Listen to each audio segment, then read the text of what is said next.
Well, to throw more light on some of the issues raised in that report is Eche Asuzu. He's the NLC Organizing Secretary. Good to have you on the news. Yeah, good for here. I'm sure it's been a long day for you. Yeah, absolutely. But I've listened to the... He's asking that question very pertinently, that government should make power available to power the potentials of Nigerians instead of taxing Nigerians indirectly through increase in tariff, because the power is not available in the first place. Because Nigerians are spending a lot to independently power, power their operations, and that is totally unacceptable to us. You agree with me that the problems in the power sector in Nigeria are quite huge and multidimensional, from generation to distribution.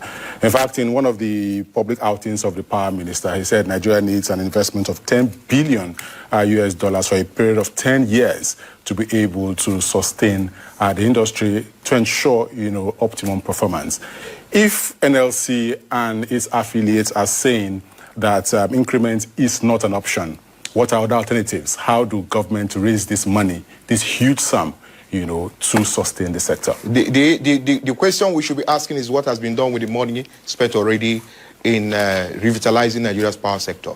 I understand between 2015 and 2019, about 1.8 trillion was spent on the power sector, and that does not count into trillions that have been spent before then.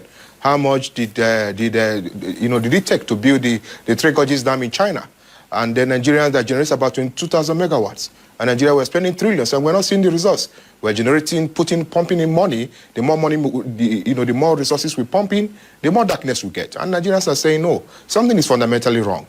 The government needs to come, to this equity with clean hands and tell Nigerians what is really going on. And we say we privatize the power sector. Those were the promises made to Nigerians, that once we privatize, there will be abundance of power, there will be abundance of light. You have light 24 hours. What has happened? Privatization has happened, and Nigerians have been plunged into the deeper abyss of darkness. And we're asking why.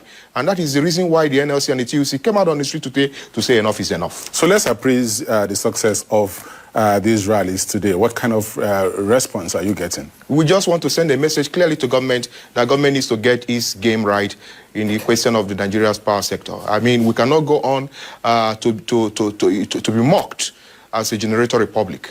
That is not part of the final ideals of the founding fathers of Nigeria. The thought was that by now Nigeria should be self-sufficient in terms of energy. If that is not the case, then we should be asking ourselves, have we done due diligence? Have we done good service to the founding dreams of our founding fathers? And clearly, from what we see, that is not the case. And therefore, we are happy we have sent a message to the ears of government. Government needs to quickly, do what it needs to do. We have a lot of opportunities to change the narrative in our electricity, subsector. The issue of gas, self-sufficiency in gas production. What are we doing about that? Every day we hear about gas flaring contributing to climate change, and these gases actually can be reticulated to actually supply energy to the gas stations all over the country to give us power. So we have a whole lot of opportunities. Today the Nigeria's Congress president was talking about alternative energy, which everybody is talking about. We have abundance of sunlight. We have hydropower. We have wind. We have thermal power and all kinds of things. Why are we not harnessing these possibilities? And instead, we are being fed with excuses. Enough of the excuses. The government should get to work and give us power. All right, thank you very much for joining us on the news hour to talk about some of these issues. We've been talking to Eche Asuzu. He's a NLC Organizing Secretary. Thank you once more.